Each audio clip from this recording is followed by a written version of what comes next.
अब देखो 12.4 करने के लिए थ्योरम जो इंपॉर्टेंट थी वो अपन स्टार्ट कर दी। मैंने जैसे वीडियो बताए थे पार्ट वाइज वीडियो देखना 12.4 के लिए, वो पढ़ के फिर 12.4 पढ़ना, ठीक है।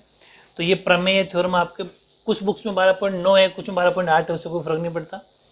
थ्योरम पढ़ लो, opposite angles of a quadrilateral are supplementary और दैट टोटल इज 180 डिग्री, यानी कि चक्री चतुर्भुज के सम्मुख कोण युग में संपर्क होते हैं या फिर उनका सम 180 डिग्री होता है।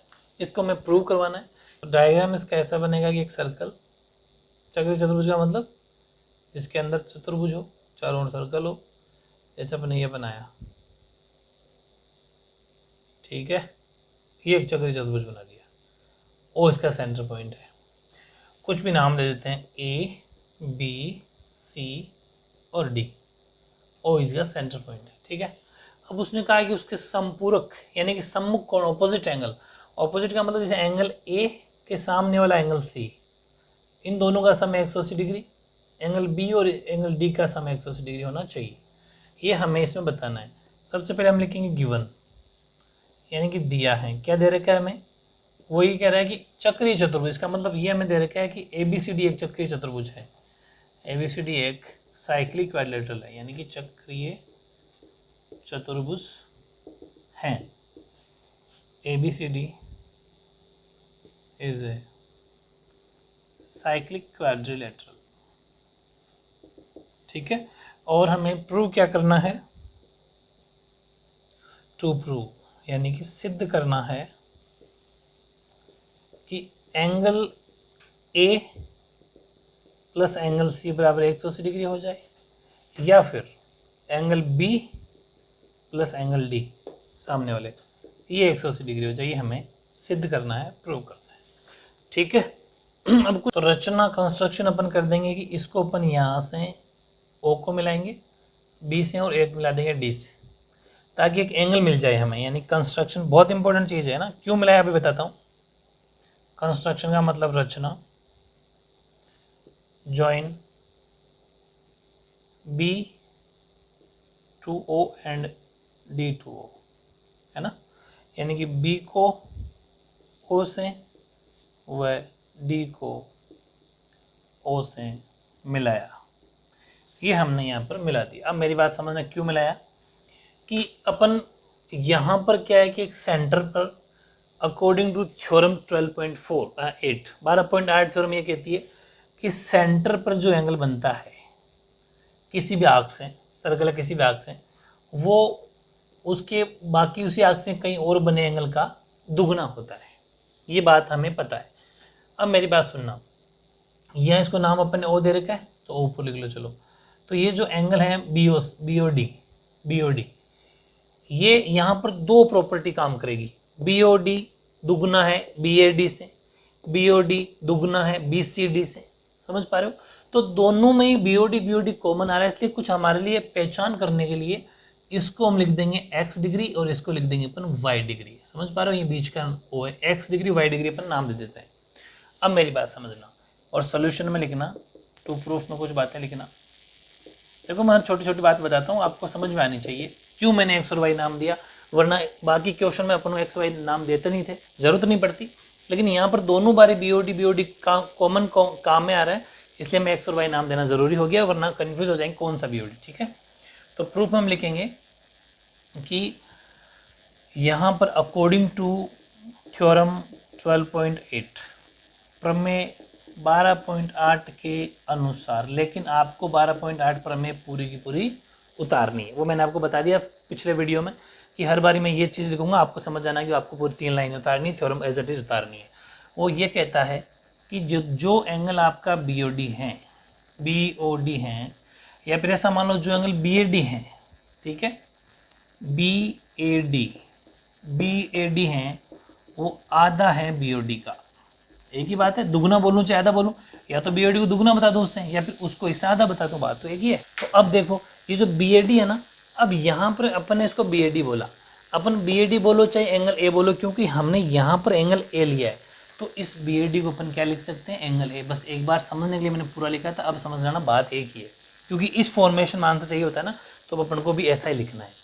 इस बी ए डी बोलो चाहे एंगल ए बोलो, ठीक है, एक ही बात है। यानी कि angle A equals to half of B O D, मतलब बी ओ डी है कितना, हमने ये लिया था वाई डिग्री। ध्यान रखना नीचे वाला उसके डबल होता है, फिर ये वाला इसके डबल हो जाएगा, समझ पा रहे हो ना? तो ये ध्यान रखना। तो angle A equals to Y upon 2 degree. Important चीज निकल के आ गई। ये हो गया इक्वेशन फर्स्ट। ऐसे अपन दूसरी तरफ से देखें तो वो हो जाएगा अपना एंगल डी, सॉरी सी। तो एंगल सी को सिमिलरली लिख देना, सिमिलरली, ठीक है। इसमें भी 12.8 ही थ्योरम लग रही है, इसलिए बार बार लिखने की जरूरत नहीं होती। Similarly angle C equals to angle C X के, यानी इस तरफ से देखेंगे तो वो हो जाएगा, यानी कि angle half of angle C हो जाएगा हाफ ऑफ एंगल ऐसा कैसा बी और डी है, तो बी और डी, ठीक है। यानी कि angle C equals to half of B और डी का मतलब, अब बी और डी देखेंगे ऊपर वाला, यानी कि एक्स अपॉन 2 का 2 डिग्री, ठीक है। जो अपन ने हाफ ऑफ वाई लिखा था वैसा लिख दो, चलो दोनों फॉर्मेशन आ जाएगा। तो पहले हाफ ऑफ वाई डिग्री, या फिर एंगल सी को लिखा जा सकता है वाई अपॉन 2 डिग्री। ये वेरी इंपॉर्टेंट चीज़ निकल के आ गई, समीकरण 2। अब मेरी बात को समझना, हमें चाहिए कि एंगल ए और सी 180 हो जाए। तो हमने देखा कि यार ए और सी को प्लस तो कराना ही पड़ेगा भाई, जोड़े बिना तो फिर 180 आएगा कहाँ से, बीच में प्लस का साइन भी कहाँ से आएगा। तो फिर हमने इसको प्लस कराने की कोशिश की, क्योंकि हमें पता है कि ये सेंटर है, ये सर्कल है, सर्कल का ये सेंटर पॉइंट है, और सेंटर पॉइंट बनने वाले एक पॉइंट बनने वाले एंगल का सम 360 डिग्री होता है।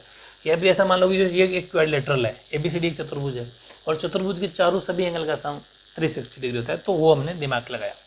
तो यहाँ हमने किया, ऐड किया, adding equation first and equation second, मतलब ऑन समीकरण 1 व समीकरण 2 को जोड़ने पर, दोनों को जोड़ा तो इधर तो लेफ्ट वाला लेफ्ट जुड़ गया, angle A plus angle C equals to Y upon 2 degree.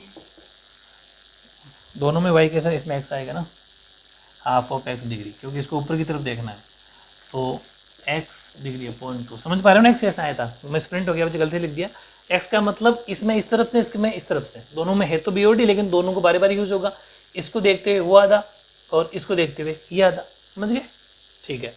अब देखो angle A plus angle C equals to, LCM ले लो चाहे 2 आया, या फिर सीधा 1/2 कॉमन में ले सकते हो, लेकिन चलो मैं एक बार ऐसा लिख देता हूँ, ये चीज़ निकल के आ गई। Angle A plus C equals to Y degree plus X upon 2।